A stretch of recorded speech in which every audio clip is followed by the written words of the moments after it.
JBNN will keep you informed. I'm Michelle Jones. Hi guys. Before we go into the news, please remember to like, subscribe, leave a comment, and to share the news with someone today. Now on to the news. Abandoned Toyota Mark-X and gun discovered following shooting in Trelawney. Driver being sought. Lawmen seized the gun, 2 magazines, and a Toyota Mark-X motor car following a shooting in Mahogany Hall, Trelawney on Monday. Reports of that about 9:45 a.m., residents alerted lawmen to the area where the occupants of a Toyota Mark-X motor car were allegedly firing gunshots. The team responded and conducted a coordinated search operation. During said operation, the vehicle was found abandoned in the level bottom area in the parish. Subsequently, 1 Glock 17 pistol and 2 magazines were found in bushes near the vehicle. The weapon and vehicle were seized for processing by detectives from the parish's scene of crime unit.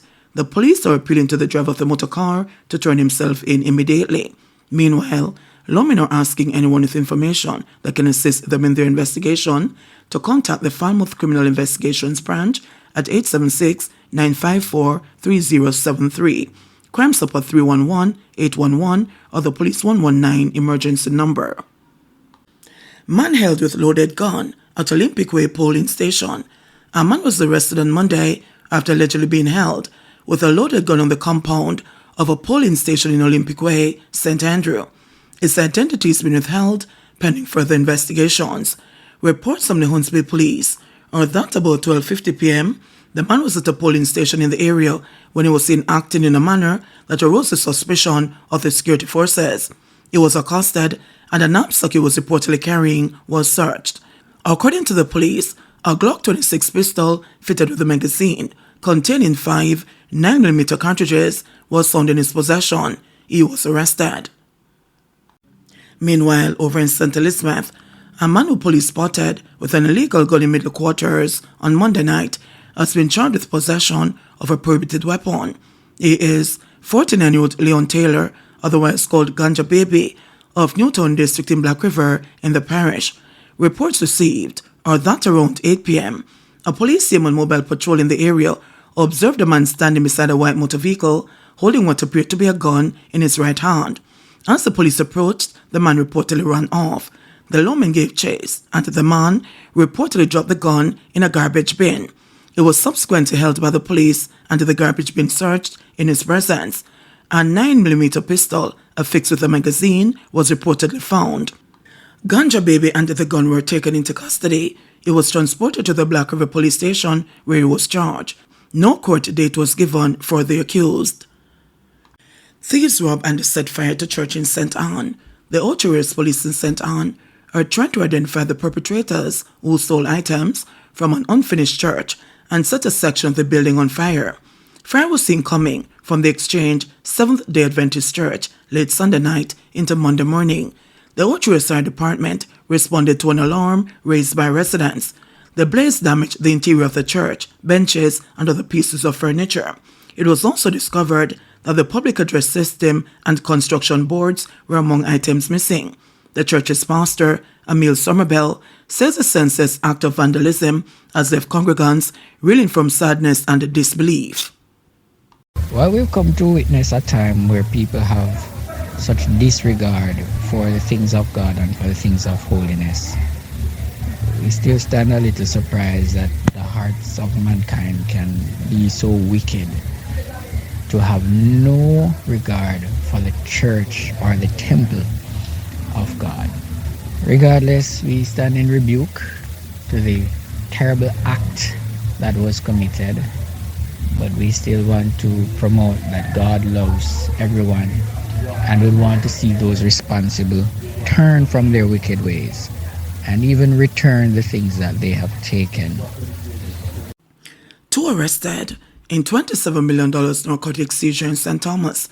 Detectives from the Narcotics Division are investigating the seizure of more than 1,000 pounds of ganja and over 30 kilograms of cocaine at Windway in Bloomahoe in St. Thomas on Saturday.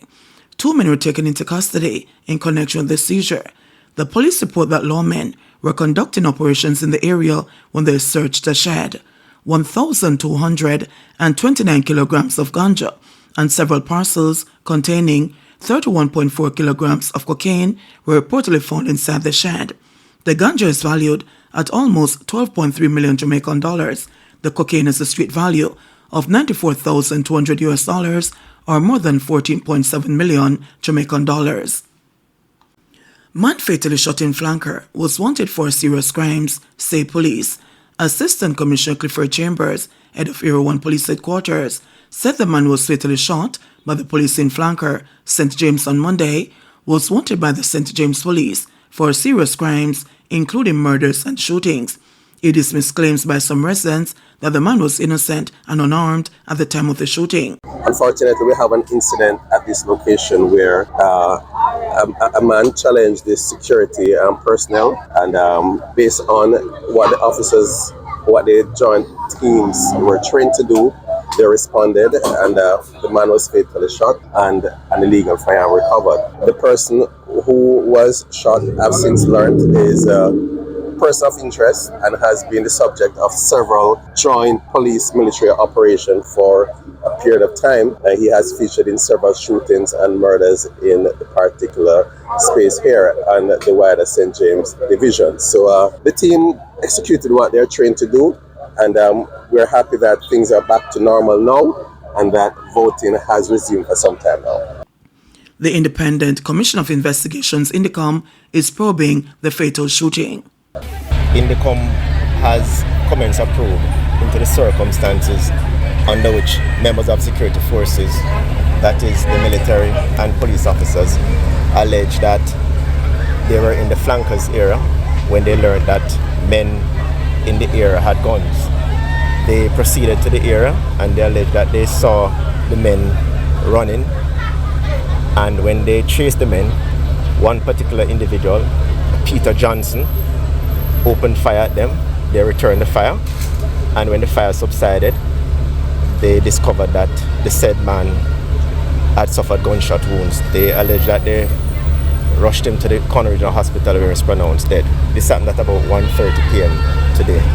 We are in the process of processing the scene, and we understand that the members of the military are the concerned soldiers involved in this incident. Man allegedly assaults cop, enforcing law restricting sale of alcohol during an election. The police in St. Catherine are seeking to capture a man on Monday allegedly assaulted a policewoman at a bar in Coral District, Riversdale, Spanish Town. They say she was a part of a team that was enforcing the law governing the sale of alcohol during an election. The police report that about 3:50 p.m., the policewoman entered the bar and instructed that the establishment be closed until the conclusion of the voting. Polls for Monday's local government election opened at 7 a.m. and closed at 5 p.m. Under the law, all establishments licensed to sell alcoholic beverages, including bars, nightclubs, and liquor stores, must be closed 1 hour before the opening of polling stations and remain closed for 6 hours after the closing of voting. Following the order for the bar to be closed, a male patron reportedly became boisterous, and when accosted, he allegedly assaulted the female cop. He managed to elude capture and has been sought up to late yesterday evening. The police will be continuing the search of this individual with a view to prosecuting him, an inspector said. Meanwhile, the returning officer for Eastern St. Catherine, Michael Terrelong, said that the effort of the security forces must be commended. The police were vigilant in enforcement of the law, which governs the closure of spirit license establishment to include bars during the time when votes are being cast, Terrelong said. Throughout the day's electoral activities, the security forces kept a grip on acts of indiscipline. It was revealed that voters were not allowed to take alcoholic beverages onto the compounds of polling stations. Both parties claiming local government election victory. It appears that the ruling Jamaica Labour Party, JLP, is on target to win the 2024 local government elections, even though the results from the Electoral Office of Jamaica, EOJ, were inconclusive up to early this morning. Prime Minister Andrew Holness late last night said that the JLP had won the local government elections without question. We waited until we got the latest results from the Electoral Office of Jamaica. What we can say to the nation is that the Jamaica Labour Party retains 7 municipal corporations with a clear lead. The PNP has 4, and there are two that are reported to be tied. So, without question, the Jamaica Labour Party has won the municipal elections, without question.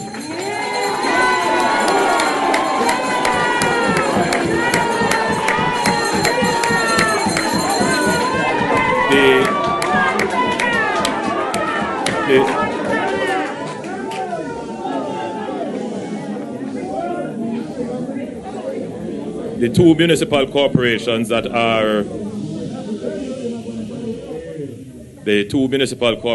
that are tied, we should have some definitive results on those in a few days, possibly by Wednesday. But as you know, with these elections, as it was in 2016, they go through recounts, and where there are very close margins, there is the potential for change.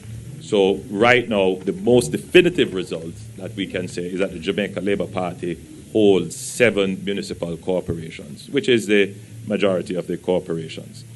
The ties are the KCAC and, at this point, Clarendon.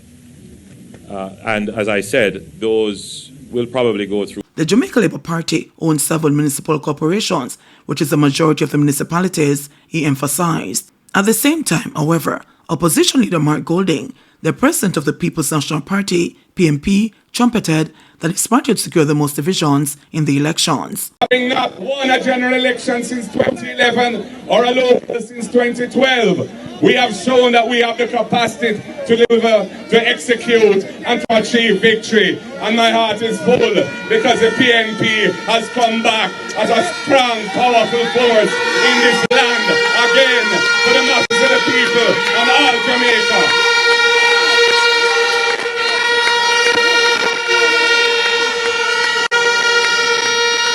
Comrades, we will continue the work. We will continue to build our momentum.